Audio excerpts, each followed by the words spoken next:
제가 한번 읽고 두 번째는 우리 다 같이 읽도록 하겠습니다. 여호와는 나의 목자시니 내게 부족함이 없으리로다. 다 같이 읽겠습니다. 여호와는 나의 목자시니 내게 부족함이 없으리로다.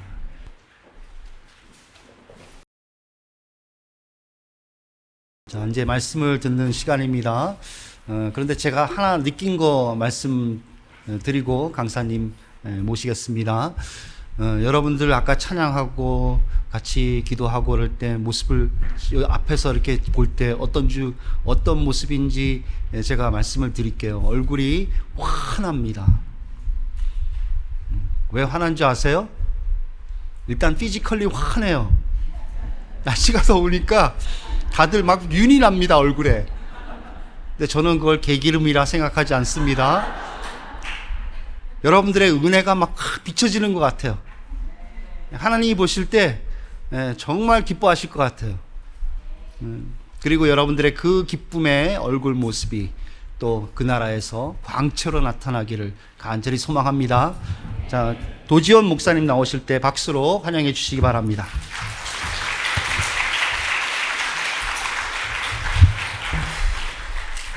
네, 기도하겠습니다. 하나님 아버지, 오늘 이 저녁에도 우리가 하나님의 말씀을 통하여 하나님의 뜻을 배우기를 원합니다. 이 말씀에 대한 우리의 믿음이 견고해지기를 원합니다. 그래서 말씀대로 살아갈 수 있는 은혜가 있기를 원합니다. 우리의 마음과 삶이 새롭게 되어 하나님께 영광을 돌리는 그런 삶을 살 수 있도록 이 밤에 우리 모두에게 은혜를 내리워 주옵소서. 주의 성령께서 말씀을 듣는 우리 가운데 역사하심으로 하나님의 말씀을 깨닫는 큰 기쁨이 있게 하여 주시고 그 말씀을 믿음으로 온전히 의지하고 살아갈 수 있는 담대함과 용기를 허락해 주옵소서. 예수님 이름으로 기도하옵나이다. 아멘. 오늘 시편 23편 가지고 말씀을 드릴 텐데 그 시편 23편은 아마 많은 분들이 이 시편의 말씀 가운데 특별히 좋아하시는 것 같습니다. 우리가 갖고 있는 이 찬송가에도 시편 23편 가사로 된 곡이 4곡이 들어있습니다. 4곡이. 복음성가도 시편 23편을 가사로 한 복음성가들이 굉장히 많이 있습니다. 그렇습니다. 왜냐하면 이 시편이 우리들에게 주는 특별한 위로가 있기 때문이라고 생각합니다. 그러니까 인생을 살면서 우리가 어려움이 많고 힘들 때가 많은데 시편 23편은 그 어떤 말씀보다도 우리들에게 큰 위로와 또 용기를 주고 소망을 갖게 하고 기쁨을 주는 그런 말씀이라고 생각이 됩니다. 제가 2015년도에 이제 그 암 수술을 받았습니다. 그래서 먼저 수술을 받고 그 다음에 이제 수술이 끝나고 나서 잠시 회복한 후에 이제 방사선 치료를 받게 됐습니다. 방사선 치료를 이제 월요일부터 매일 가는 겁니다. 금요일까지 5일 동안 매일 가서 방사선 치료를 받고 돌아오고 그걸 6주를 이제 하게 된 거예요. 근데 이게 이제 제 기억에 한 2주인가 지나고 나니까 이제 이렇게 방사선을 쏘는데 이 목이 거기에 포함이 되었기 때문에 물을 삼키기도 어려울 정도로 목이 이게 아팠습니다. 그러니까 이게 다 타버린 것 같아요. 막 그래가지고 그랬습니다. 근데 제가 지금 기억이 나는 것은 이제 방사선을 치료받으려고 이제 가서 대기실에서 기다립니다. 거기 있는 분들이 다 암 환자들이세요.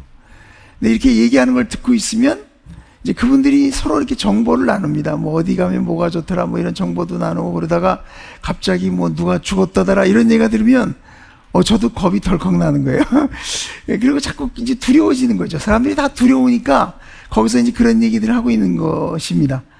제가 그 얘기를 듣다가 제가 생각이 든 게 뭐냐면 여기서 이 얘기를 듣고 있으면 내가 두려워서 안 되겠다. 이 얘기를 듣고 있을 게 아니고 나는 성경 말씀을 외우자. 그래서 제가 마음을 먹고 성경 말씀을 외웠습니다.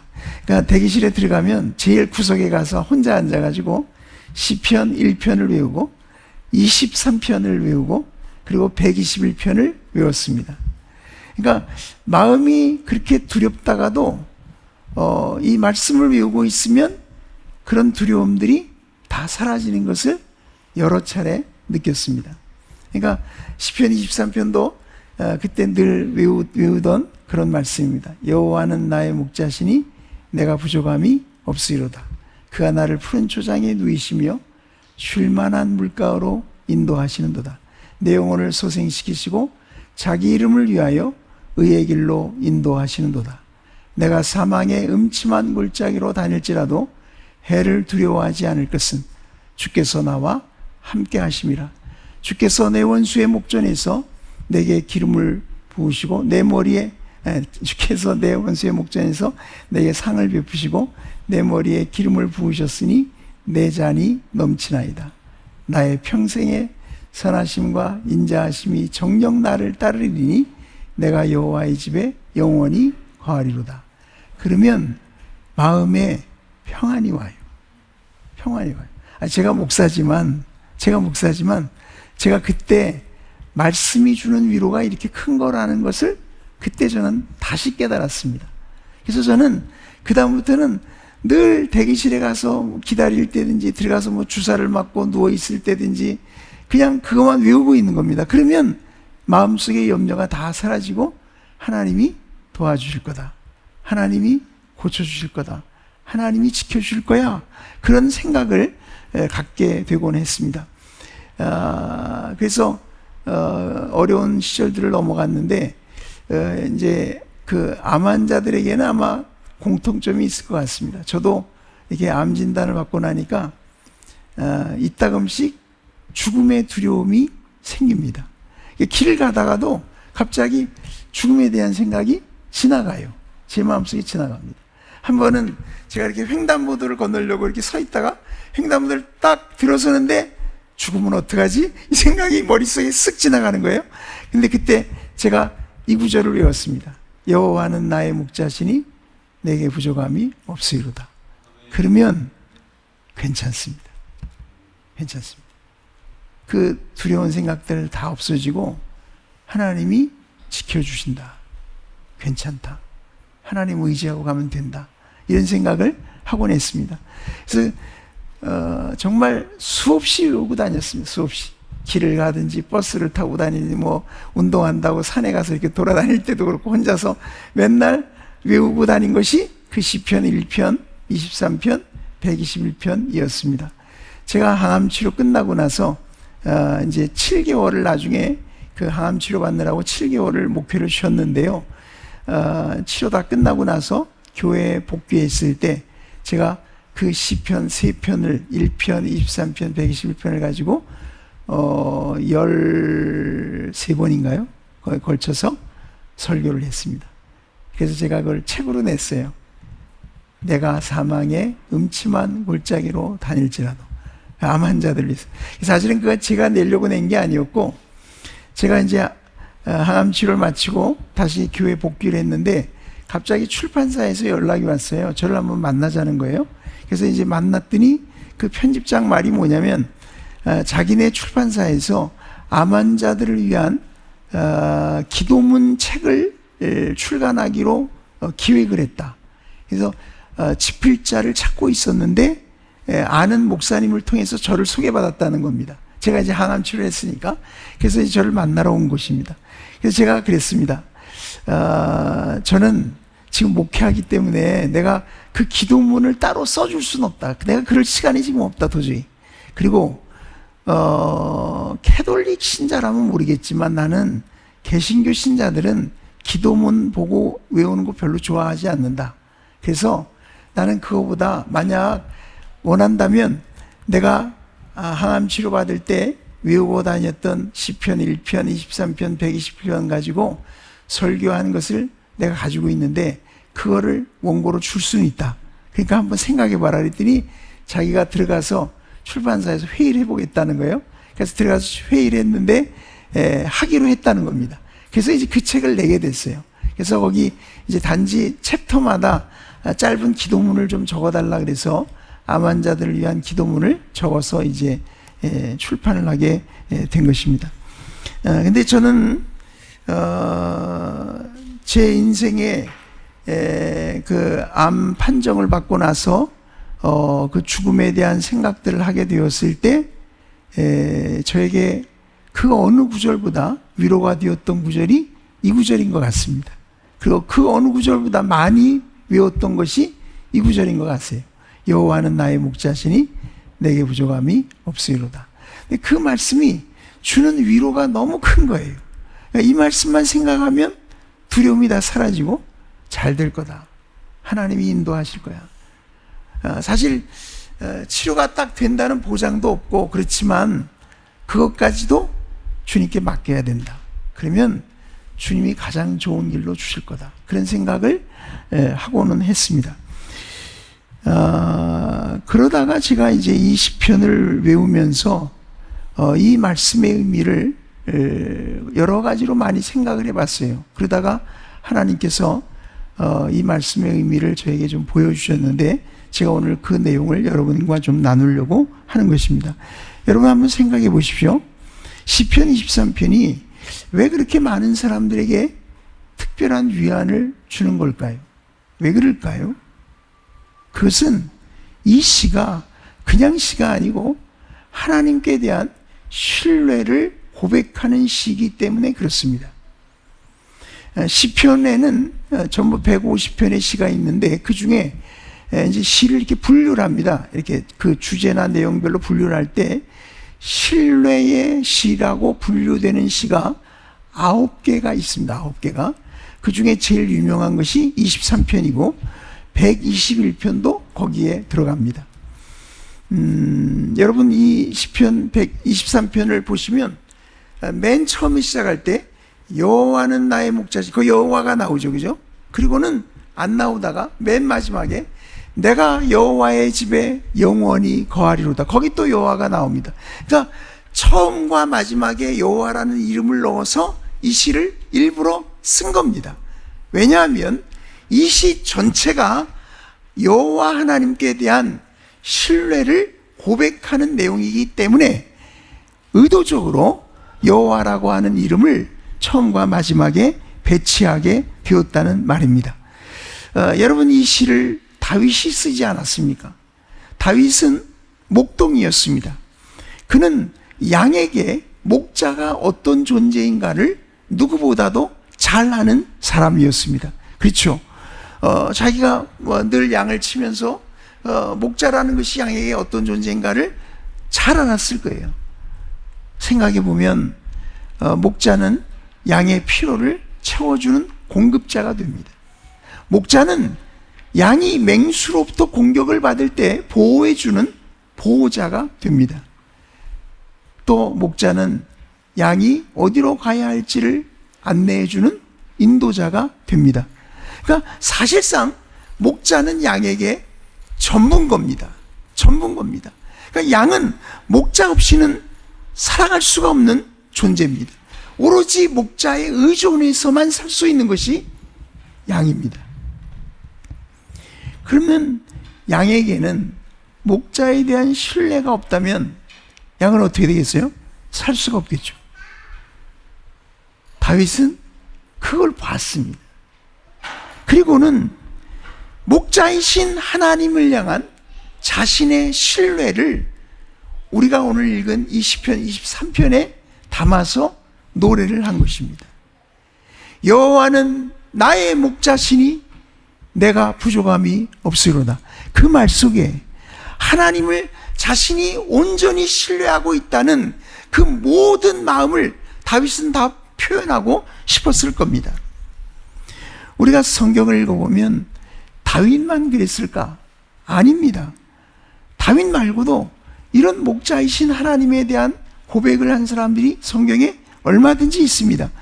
일찍이 야곱은 요셉을 축복하면서 하나님을 가리켜 이렇게 말을 했습니다. 창세기 48장 15절과 16절인데요. 내 조부 아브라함과 아버지 이삭이 섬기던 하나님, 나의 출생으로부터 지금까지 나를 기르신 하나님, 나를 모든 환난에서 건지신 여호와의 사자. 이게 야곱이 고백하는 하나님에 대한 고백입니다. 여러분, 야곱에게는 모든 환난에서 자기를 건져주신 하나님께 대한 신뢰가 있습니다. 그런 체험이 있다는 말입니다. 그 하나님께 대한 신뢰를 야곱이 어떻게 표현했느냐? 나의 출생으로부터 지금까지 나를 기르신 하나님이다. 그때 그 기르신이란 말이 뭐냐면 히브리어에 여기 여호와는 나의 목자라는 그 목자라는 바로 그 단어예요. 이사야 63장 11절에도 보면 양무리의 목자라는 말이 나오는데, 그때도 그 목자라는 말이 이 야곱이 말한 기르신, 자기 출생부터 지금까지 나를 기르신 하나님이라고 할 때 그 기르신이라는 말과 같은 말입니다. 그러니까 야곱은 평생 환난이 많았던 사람 아닙니까? 하나님이 그 모든 환난에서 야곱을 건져주셨습니다. 그런 체험이 있는 야곱입니다. 그 야곱이 하나님께 대한 신뢰를 표현할 때 나의 출생으로부터 지금까지 나를 기르신 하나님, 나의 목자가 되신 하나님이라고 고백을 했던 겁니다. 야곱은 그 아들들을 축복할 때 요셉에 대해서 이렇게 말을 했습니다. 창세기 49장 24절인데요. 요셉의 활은 돌이요 굳세며 그의 팔은 힘이 있으니 이는 야곱의 전능자 이스라엘의 반석인 목자의 손을 힘입음이라. 이렇게 되어 있습니다. 여기 보면 야곱의 전능자와 이스라엘의 반석인 목자라는 표현이 나오죠. 같은 하나님을 가리키는 표현입니다.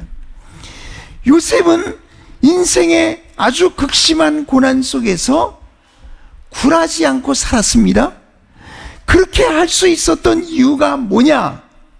목자이신 하나님을 체험하며 살았기 때문입니다. 그래서 여기 이렇게 쓴 거예요. 이스라엘의 반석인 목자, 이것이 요셉이 경험했던 하나님입니다.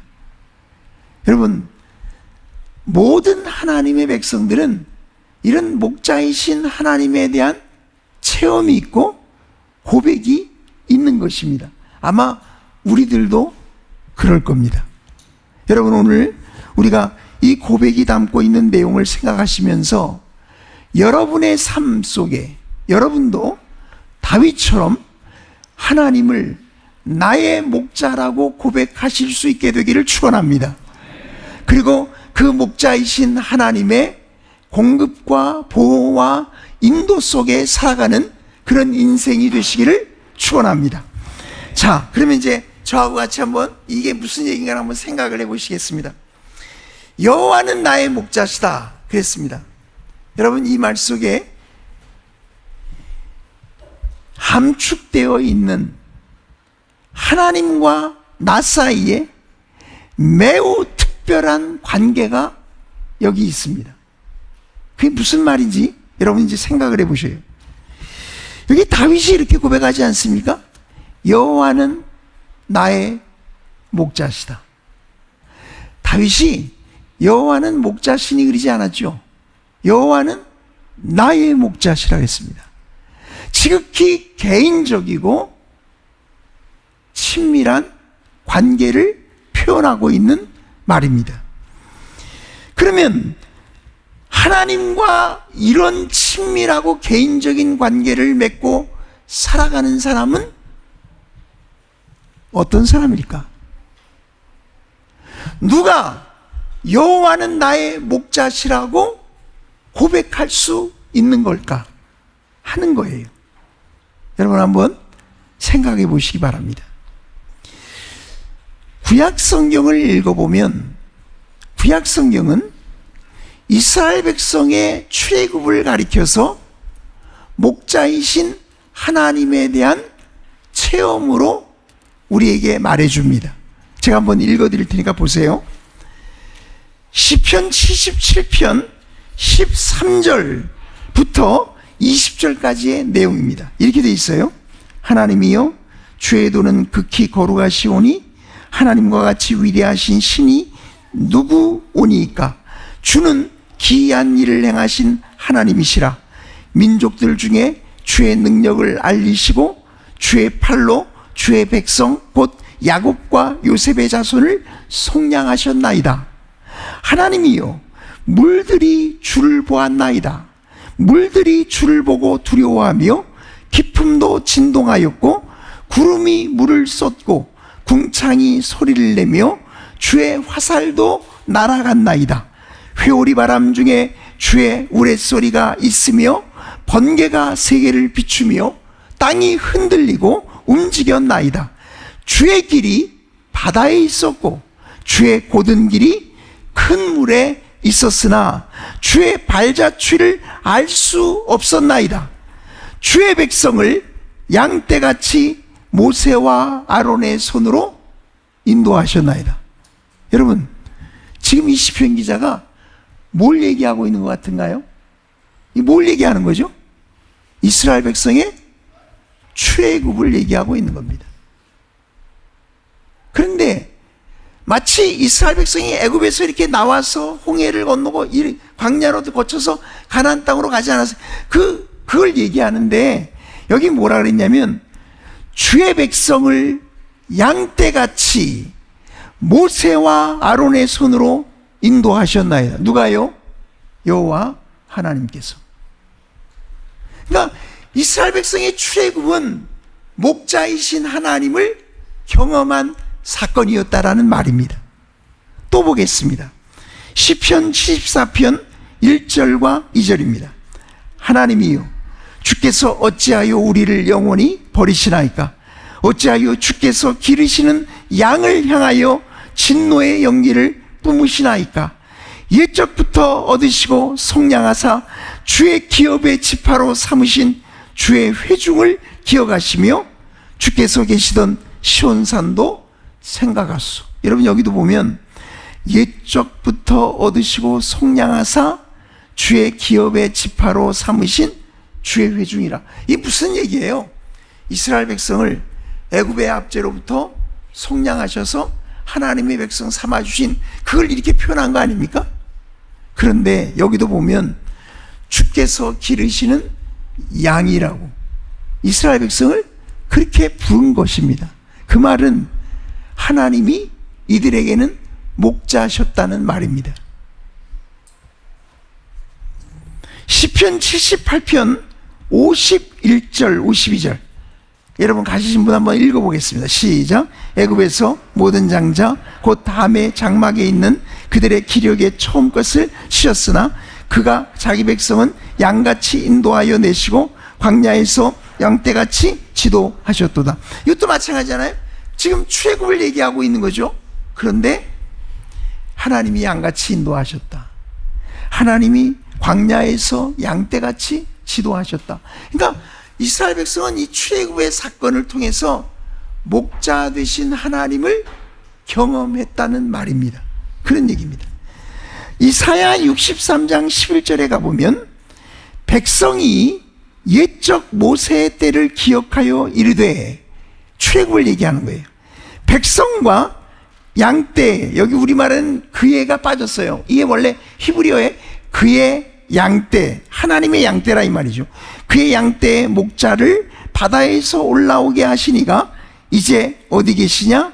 그들 가운데 성령을 두시니가 이제 어디 계시냐? 그러니까 무슨 얘기냐면, 구약 성경을 여러분이 읽어보신다면 이스라엘 백성이 애굽으로부터 구속을 받아 나오게 되었던 그 출애굽 사건을 성경은 하나님이 그들에게 목자가 되어주신, 목자로서 양을 돌보시듯이 그렇게 역사하신 사건이었다라고 성경은 말한다는 점입니다. 그런 점입니다. 자, 이런 사실은 결국 하나님의 백성인 이스라엘을 가리켜서 뭐라고 부르게 되었냐? 하나님의 양, 하나님의 양떼라고 부르게 된 것입니다. 시편 79편 13절에 보면 우리는 주의 백성이요 주의 목장의 양이다. 여러분, 그러니까 우리도 그런 거죠. 우리가 하나님의 백성이라면 하나님의 목장의 양이에요. 이런 표현을 쓰는 것이죠. 시편 95편 7절입니다. 그는 우리의 하나님이시요 우리는 그의 기르시는 백성이며 그의 손이 돌보시는 양이기 때문이라. 그러니까 하나님의 백성들을 가리켜서 하나님의 기르시는 양이라고 성경은 표현하게 된 겁니다. 왜냐하면 하나님은 출애굽 사건을 통하여 그들의 목자가 되어주셨기 때문에 그렇게 부르는 것입니다. 시편 100편 3절입니다. 여호와가 우리 하나님이신 줄 너희는 알지어다. 그는 우리를 지으신 이요 우리는 그의 것이니 그의 백성이요 그의 기르시는 양이로다. 그러니까 성경은 이스라엘 백성과 하나님의 관계를 가리켜서 양과 목자의 관계로 표현하고 있는 거예요. 그런데 이 표현이 언제부터 가능해졌느냐? 출애굽 사건을 통해서 가능해진 것입니다. 다시 말하면 하나님은 이스라엘 백성을 애굽에서 속량하시면서 이스라엘 백성의 목자가 되어 주신 것입니다. 여러분 아시는 대로 출애굽 사건이 어떻게 벌어졌죠? 유월절 사건과 함께 벌어지지 않았습니까? 하나님께서는 이스라엘 백성들로 하여금 어린 양을 잡아서 그 피를 문설주와 임방에 바르게 했습니다. 그랬을 때 여호와의 사자들이 이스라엘 백성의 집은 넘어갔습니다. 그래서 그들은 속량을 얻게 된 거죠. 그리고 거기서부터 나와서 이제 하나님의 약속의 땅으로 갈 수 있게 된 것입니다. 그러니까 무슨 얘기인가 하면 하나님은 이스라엘 백성을 애굽에서 구속하시면서부터 목자로서 그들을 인도하고 돌보기 시작하신 것입니다. 여러분 중요합니다. 왜냐하면 우리도 그와 똑같기 때문입니다. 여러분 이제 들어보세요. 그리스도인인 우리와 하나님의 관계도 성경은 양과 목자의 관계로 표현하고 있습니다. 그렇죠? 그런데 이런 양과 목자의 관계가 맺어질 수 있게 된 근거가 뭐냐? 그것은 바로 예수 그리스도께서 십자가에서 피 흘려 돌아가신 구속의 사건을 통해서입니다. 우리의 어린 양 되신 예수 그리스도께서 십자가에서 희생제물로 돌아가심으로써 우리와 그분의 관계가 양과 목자의 관계가 된 것입니다. 그렇게 된 것입니다. 그러니까 우리를 죄와 사망에서부터 구속하시면서 예수 그리스도는 우리의 목자로서 우리를 인도하고 돌보기 시작하시는 것입니다. 그러니까 이런 얘기입니다. 여호와는 나의 목자라고 고백할 때 그게 그냥 나온 말이 아니라 이 말입니다. 그런 고백이 가능했던 것은 뭐냐? 여호와께서 우리를 죄와 사망에서 구속해 주셨기 때문입니다. 여호와께서 어린 양을 희생제물로 받으셨기 때문입니다. 여호와께서 예수 그리스도를 희생제물로 받으셨기 때문이에요. 그런 희생이 있음으로써 양과 목자의 관계가 성립이 되었다는 말입니다. 구약 성경은 예수 그리스도 메시아가 오실 때에 목자로서 오시게 될 것을 예언했습니다. 그렇죠? 제가 읽어볼게요. 이사야 40장 11절에 보면 그는 목자같이 양떼를 먹이시며 어린 양을 그 팔로 모아 품에 안으시며 젖먹이는 암컷들을 온순히 인도하시리로다. 여호와 하나님에 대한 이야기지만 사실 이 예언은 예수 그리스도를 통해서 그대로 이루어졌습니다. 에스겔 34장 23절입니다. 내가 한 목자를 그들 위에 세워 먹이게 하리니 그는 내 종 다윗이라. 그가 그들을 먹이고 그들의 목자가 될지라. 이 목자는 누구예요? 다윗의 후손으로 오신 예수 그리스도를 말합니다. 스가랴 13장 7절에 가보면 만군의 여호와가 말하노라. 가라, 깨어서 내 목자 내 짝된 자를 치라. 목자를 치면 양이 흩어지려니와 작은 자들 위에는 내가 내 손을 들이우리라. 여러분, 여기 보면 목자를 치면 양이 흩어지려니와 이 말이 있죠.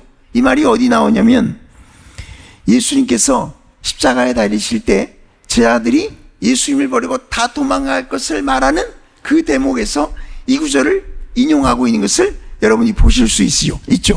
이 그리스도에 대한 예언이었던 겁니다. 그때 그리스도는 내 목자라고, 내 목자를 치면 양들이 흩어질 거라고 예언되어졌던 것입니다. 그런 얘기입니다. 마태복음 2장 6절에 보면 동방으로부터 온 박사들이 예루살렘에 이르러서 뭐라고 말을 하냐면 그 유대인의 왕으로 나시니가 어디 계시냐라고 묻습니다. 그때 헤롯은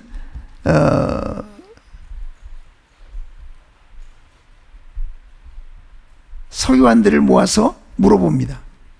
그리스도가 어디서 나겠냐? 그랬을 때 그들이 대답하는 말이죠. 이 구약성경 미가서 5장 2절을 인용해서 하는 말입니다.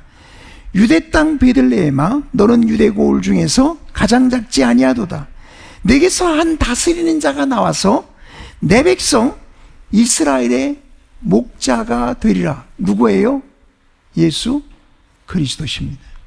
그러니까 구약성경은 메시아가 이 땅에 오시는데 그분은 목자로 오신다라고 예언을 했던 거예요.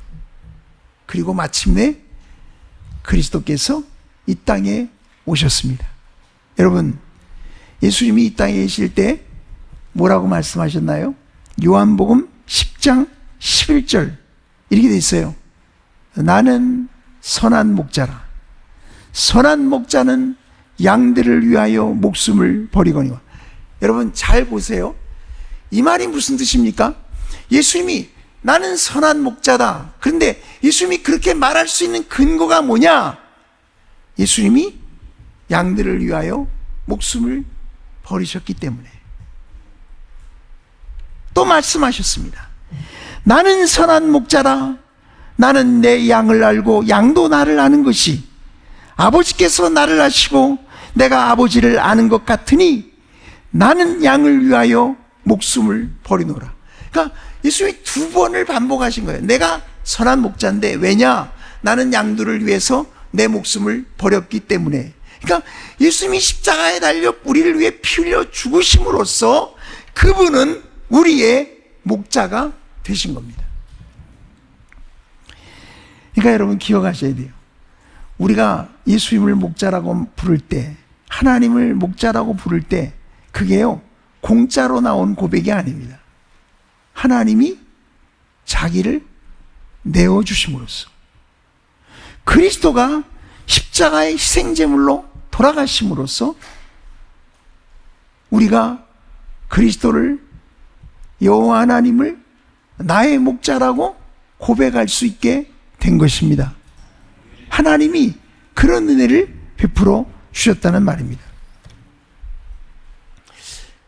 제가 이 구절을 읽다가 이런 생각이 들었어요.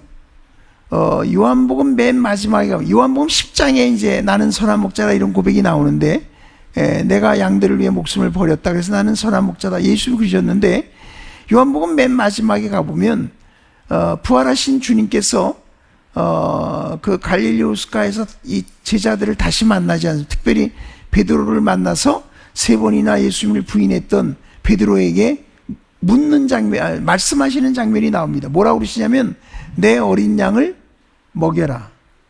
뭐라 하는 얘기예요? 너 이제 목자다. 그 말이죠. 너도 이제 목자가 되라 이 말이죠. 내 양을 쳐라. 내 양을 먹이라. 3번을 말씀하셨어요. 그러면서 예수님이 베드로에게 이렇게 말씀을 하신 것입니다. 내가 진실로 진실로 네게 이르노니 내가 젊어서는 스스로 띠띠우고 원하는 곳으로 다녔거니와 늙어서는 내 팔을 벌리리니 남이 내게 띠띠우고 원하지 아니하는 곳으로 데려가리라.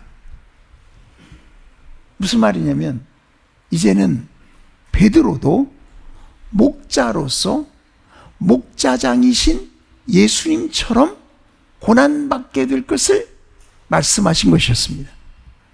그리고는 이어서 이렇게 말씀하십니다.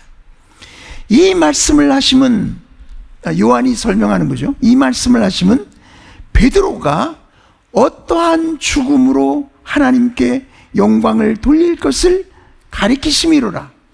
이 말씀을 하시고 베드로에게 이르시되 나를 따르라. 그 처음에 고기잡이 하다가 예수님 만났을 때도 나를 따르라. 그럼 내가 사람 낚는 어부가 되게 해주겠다. 이런 말씀을, 그때 나를 따르라는 말은 사실은 제자로서 따르라는 부르심이었을 겁니다. 그러나 지금 이 장면에 나오는 예수님이 나를 따르라고 하는 이 부르심은 이제부터는 너도 목자로서 목자인 나를 따르라. 너도 이제 목자의 길을 가야 된다. 그런데 그 길은 희생을 치르는 길이고 고난의 길이다. 내가 양들을 위해 목숨을 버렸듯이.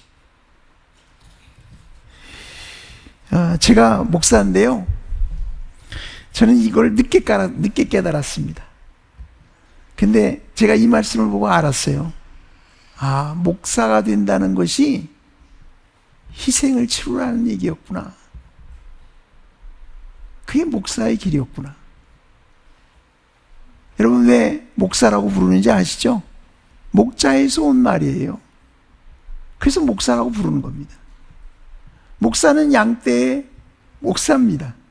근데 목사가 양떼를 위해 희생하는 게 없으면 목사가 될 수가 없습니다. 그렇게 되질 않아요. 예수님이 우리의 목자가 되신 것은 우리를 위해 목숨을 버리셨기 때문입니다. 제가 나중에 알았습니다. 내가 진짜 목사가 되는 것은 교인들을 위해 내 목숨을 바치는 거였구나. 그게 목사의 길입니다. 그게 주님이 가셨던 길입니다. 여러분, 이 사실은 예수님만 말씀하신 게 아니고 그래서 사도들도 이 얘기를 다 했어요. 제가 이제 보여드릴게요. 사도 바울이 뭐라고 얘기했느냐. 사도행전 20장 28절에 가보면 사도 바울이 밀레도라고 하는 곳에서 에베소 교회 장로들을 다 불러다 놓고 고별 설교를 할 때 이런 얘기를 하죠. 여러분은 자기를 위하여 또는 온 양떼를 위하여. 그러면 에베소 교회 장로들은 뭐란 소리예요? 목자란 소리죠, 그죠? 온 양떼를 위하여 삼가라. 성령이 그들 가운데 여러분을 감독자로 삼고 하나님이 자기 피로 사신 교회를 보살피게 하셨느니라. 그러니까 교회를 가리켜서 온 양떼, 그래서 양떼. 근데 왜 양떼라고 부르냐? 주님이 목자가 되셨으니까. 근데 주님이 목자가 되시기 위해서는 어떻게 하셨다고요? 양들을 위해 자기 목숨을 버리셨거든요. 그걸 이렇게 쓴 거예요. 하나님이 자기 피로 사신 교회. 그게 양떼다.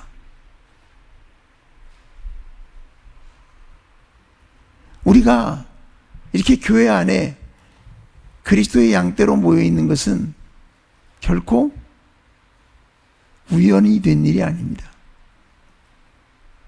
주님이 나를 아시고 나를 위해 목숨을 버려주셨기 때문에 우리 각자가 다 그리스도의 양떼 한 일원으로 이 자리에 모이게 된 겁니다. 그러니 우리가 주님을 목자라고 고백한다는 말이 얼마나 놀라운 말인지 모릅니다. 그 속에 모든 게 다 들어있는 거예요. 나를 위해 자기를 내어주신, 자기 목숨을 내어주신 전부를 내어주신 그분이 나의 목자가 되셨다는 그런 의식이 우리 안에 생긴 것입니다. 그런 것입니다. 사도 베드로는 베드로전서 2장 24절 25절에 이렇게 말합니다. 친히 나무에 달려 그 몸으로 우리 죄를 담당하셨으니, 양들을 위해 목숨을 버리신 것을 말하는 거죠. 이는 우리로 죄에 대하여 죽고 의에 대하여 살게 하려 하심이라. 그가 채찍에 맞음으로 너희는 나음을 얻었나니 너희가 전에는 양과 같이 길을 잃었더니 길 잃은 양이었다, 이 말이에요. 이제는 너희 영혼의 목자와 감독 되신 이에게 돌아왔느니라. 그러니까 예수 그리스도가 우리 영혼의 목자시다. 왜 그래요? 그분이 나무에 달려 그 몸으로 우리의 죄를 담당해 주셨기 때문에 예수 그리스도는 우리 영혼의 목자가 되신 겁니다. 그런 것입니다. 사도 요한은 요한계시록 14장 4절에 그거를 이렇게 표현하고 있습니다.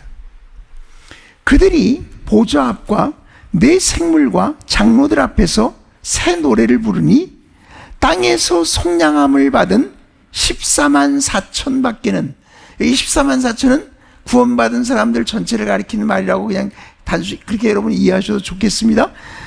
능히 이 노래를 배울 자가 없더라. 이 사람들은 여자와 더불어 더럽히지 아니하고 순결한 자라. 그리고 보세요, 어린 양이 어디로 인도하든지 따라가는 자며. 그러니까 어린 양이 이들의 목자인 거예요. 어린 양이 이들의 목자인 거예요.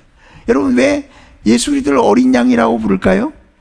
그분이 우리 죄를 위해 희생제물이 되셨으니까. 그래서 요한계시록 5장 9절에 가보면 거기 이렇게 되어 있습니다. 그들이 새 노래를 불러 이르되 두루마리를 가지시고 그 인봉을 떼기에 합당하시도다. 일찍이 죽임을 당하사, 누가요? 예수 그리스도가 죽임을 당하사 각 족속과 방언과 백성과 나라 가운데서 사람들을 피로 사서 하나님께 드리셨다. 여기 피로 사서 할 때 그 산다는 말이 속량한다는 그 단어입니다. 피로 속량했다. 그러니까 예수 그리스도가 우리 죄를 위하여 자기 목숨을 버려주신 거예요. 그래서 어린 양이 우리의 목자가 되신 겁니다. 그래서 어린 양이 인도하는 대로 따라가는 사람들, 구원받은 사람들이죠. 자, 그렇다면 여호와는 나의 목자시니라고 고백할 수 있는 사람은 누구겠습니까? 그들은 예수 그리스도의 구속의 은혜를 받은 사람들입니다. 예수님이 나의 죄 때문에 십자가에 달려 피 흘려 돌아가셨다는 것을 믿는 그 사람이 비로소 그리스도를 나의 목자라고 부를 수 있다라는 말입니다. 그런 말입니다. 그러니까 이런 얘기죠. 우리가 예수 그리스도의 구속의 은혜를 입고 구원을 받게 되면 즉각적으로 사람들은 누가 가르쳐 주지 않아도 알게 되는 게 있어요. 그것이 뭐냐면 그리스도와 나와의 관계는 목자와 양의 관계라는 것을 알게 되는 것입니다. 그런 것입니다. 그래서 우리는 하나님을 이렇게 부를 수 있는 거예요. 여호와는 나의 목자십니다. 여호와는 나의 목자십니다. 이런 관계는 우리가 이 땅에 살아가는 동안만 계속되는 것이 아니고 죽음 이후에 영원토록 계속될 것입니다. 요한계시록 7장 17절에 이렇게 말합니다. 이는 보좌 가운데에 계신 어린 양이 그들의 목자가 되사 생명수 샘으로 인도하시고 하나님께서 그들의 눈에서 모든 눈물을 씻어 주실 것임이니라. 영원히 이렇게 되실 거다. 주님이 우리의 목자가 되셨다면 그분은 영원토록 우리의 목자로서 우리를 인도해 가실 것입니다. 그런 얘기죠. 여러분, 예수 그리스도의 구속의 은혜를 받으셨습니까? 여러분은 그리스도께서 여러분 자신의 죄를 위하여 십자가에 피 흘려 돌아가셨다는 사실을 믿으십니까? 그게 중요합니다. 여러분은 여러분의 죄 때문에 그리스도께서 십자가에 달려 죽으셔야만 할 정도로 흉악한 죄인이라는 것을 인정하십니까? 그게 중요합니다. 우리가 전에는 목자 없는 양이었습니다. 목자 없는 양이었습니다. 여러분 마태복음 9장 36절에 보면 이런 말씀이 나오죠. 무리를 보시고 불쌍히 여기시니 이는 그들이 목자 없는 양과 같이 고생하며 기진함이라. 이게 그리스도를 만나기 전에 우리들의 모습이에요. 목자 없는 양과 같이 고생하며 유리하는 그런 모습이죠. 에스겔 34장 5절과 6절에도 이런 설명이 나옵니다. 목자가 없으므로 그것들이 흩어지고 흩어져서 모든 들짐승의 밥이 되었도다. 내 양떼가 모든 산과 높은 맷뿌리 매마다 유리되었고 내 양떼가 온 지면에 흩어졌으되 찾고 찾는 자가 없었도다. 혹시 여러분 이 자리에 오신 분 가운데 여러분이 이 세상에서 모든 것을 다 가진 것 같이 생각하시더라도 여러분이 길 잃은 양이라는 사실을 알고 계시는지 모르겠습니다.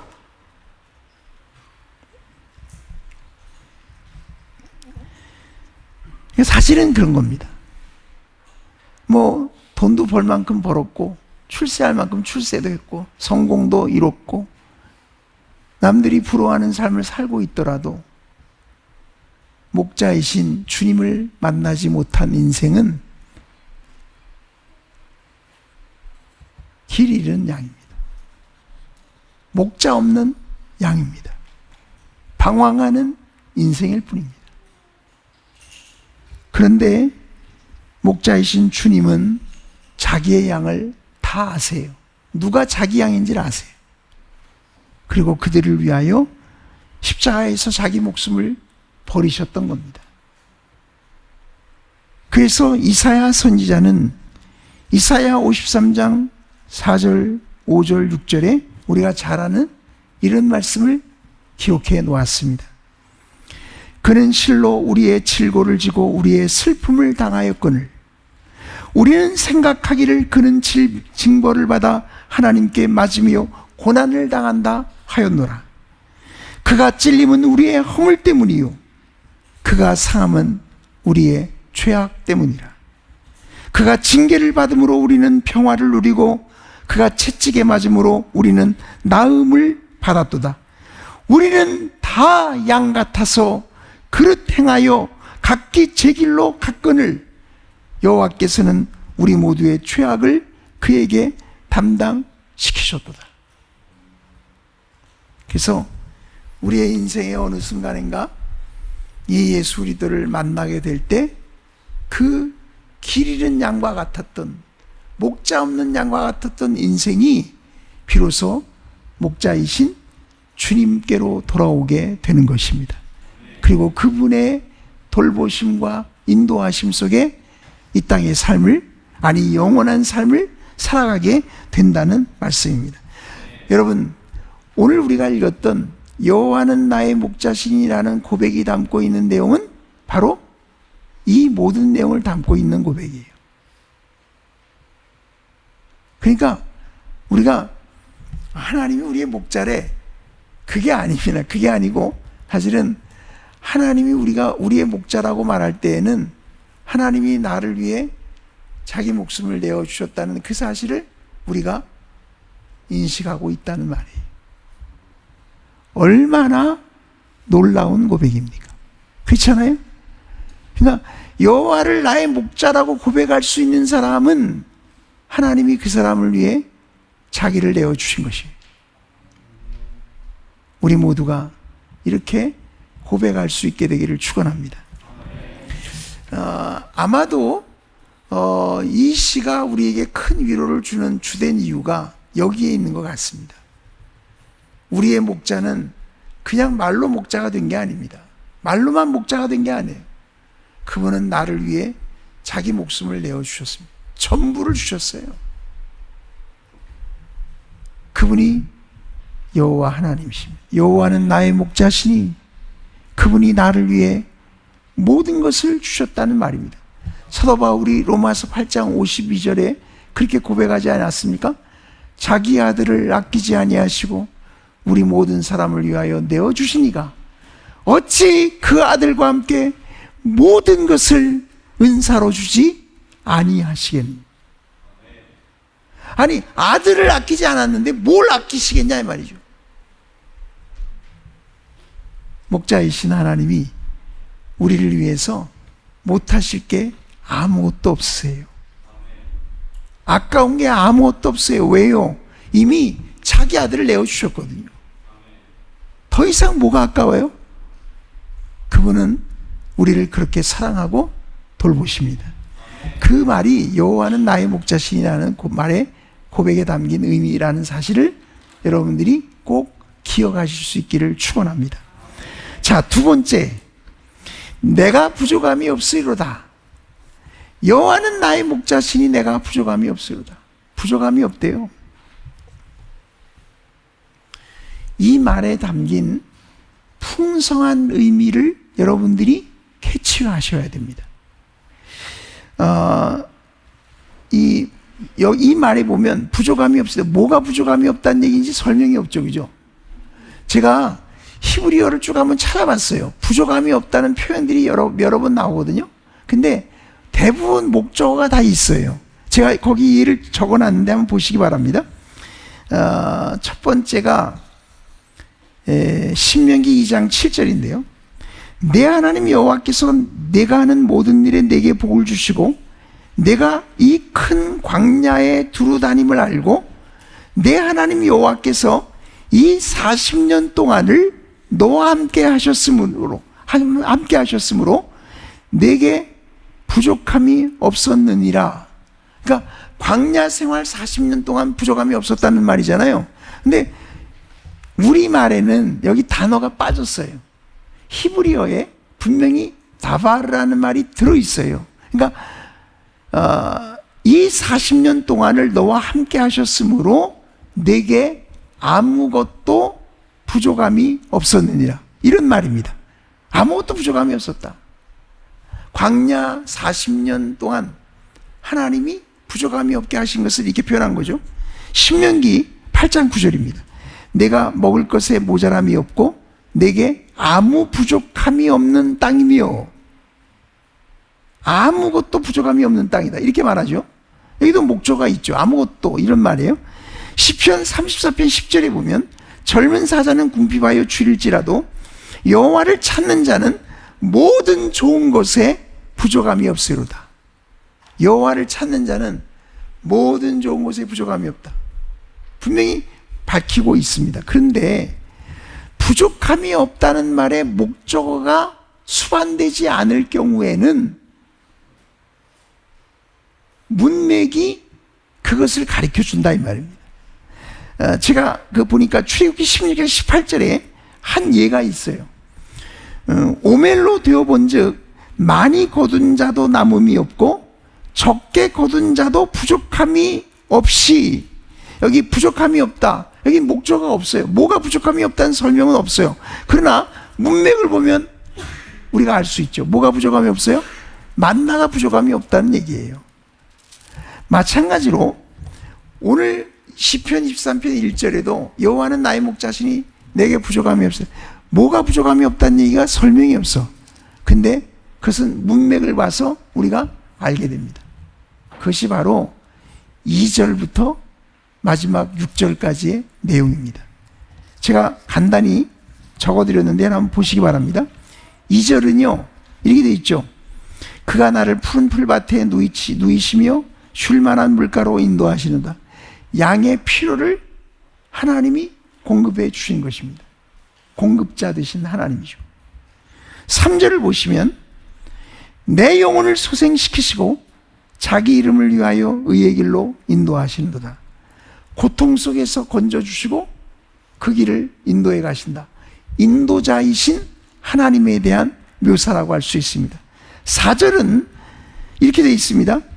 내가 사망의 음침한 골짜기로 다닐지라도 해를 두려워하지 않을 것은 주께서 나와 함께 하심이라.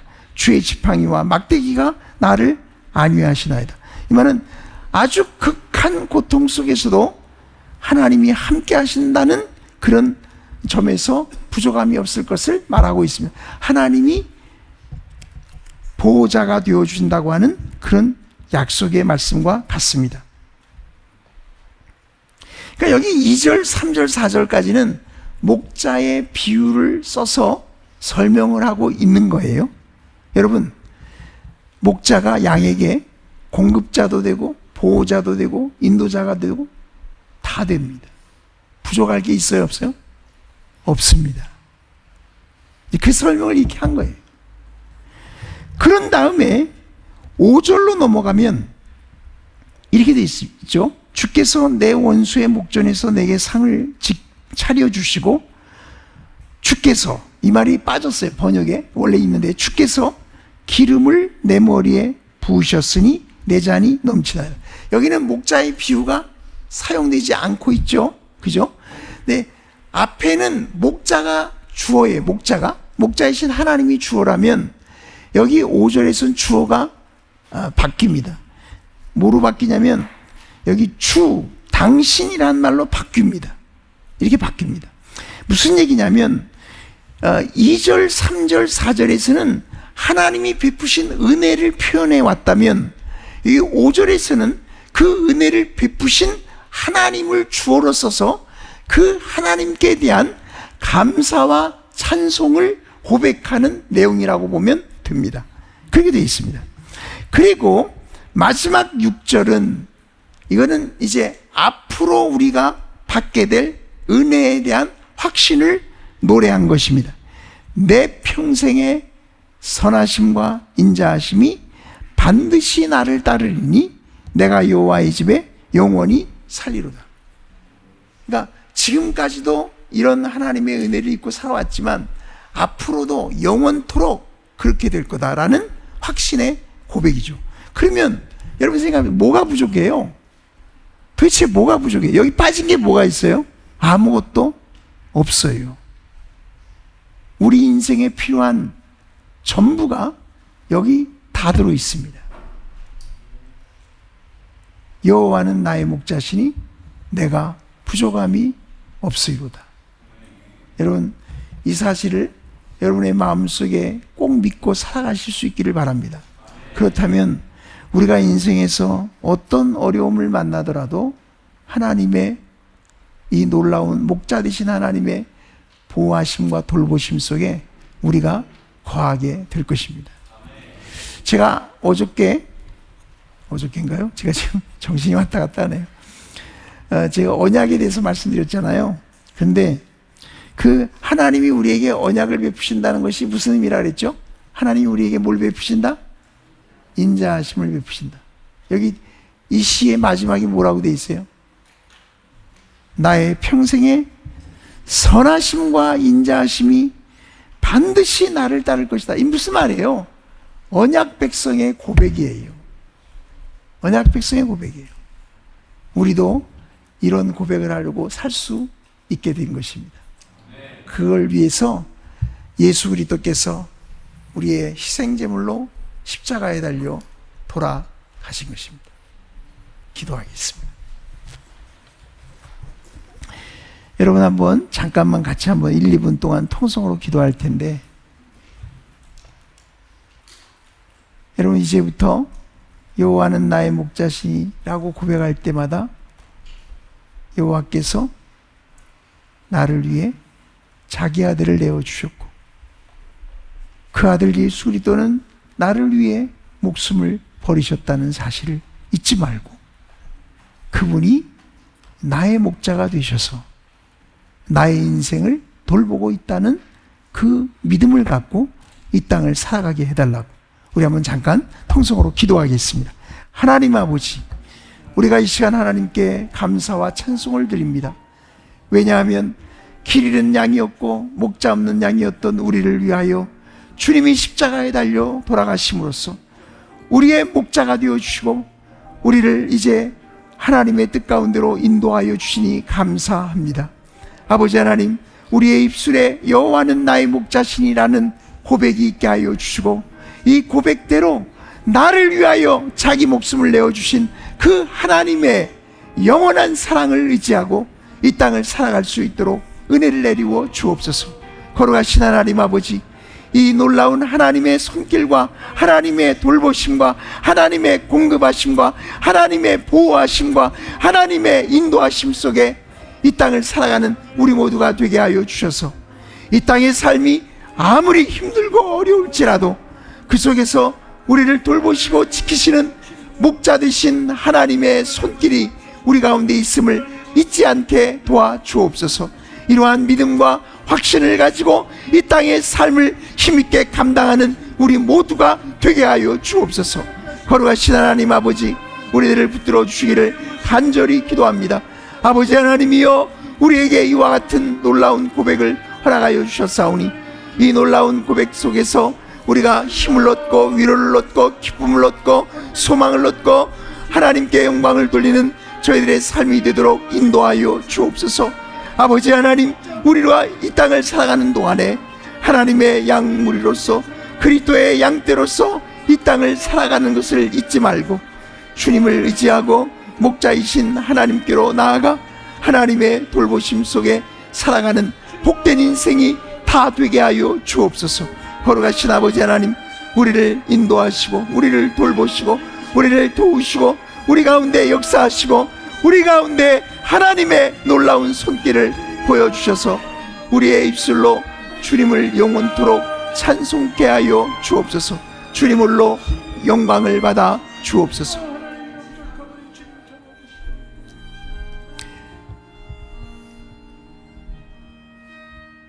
우리의 목자 되신 하나님 아버지, 은혜를 감사합니다. 우리를 위하여 아들을 내어주시고 그 아들 예수 그리스도께서 우리를 위하여 십자가에서 자기 목숨을 버리심으로 우리의 목자가 되어주신 우리 주 예수 그리스도, 우리의 하나님 아버지께 우리가 감사와 찬송과 영광을 돌립니다. 아버지 하나님, 이 땅의 삶을 살아가는 동안에 우리의 목자 되신 여호와 하나님만을 의지하여 살아가게 하여 주시고 우리의 선한 목자 되신 예수 그리스도만을 따라감으로 이 땅의 모든 삶을 믿음 안에서 승리하는 우리 모두가 되게 하여 주옵소서. 우리의 인생이 아무리 고달프고 힘들지라도 선한 목자 되신 주님이 우리를 지키시고 먹이시고 돌보시고 인도하신다는 사실을 잊지 말고 주님의 손길 아래 살아가는 우리 모두가 되게 하셔서 하루하루의 삶이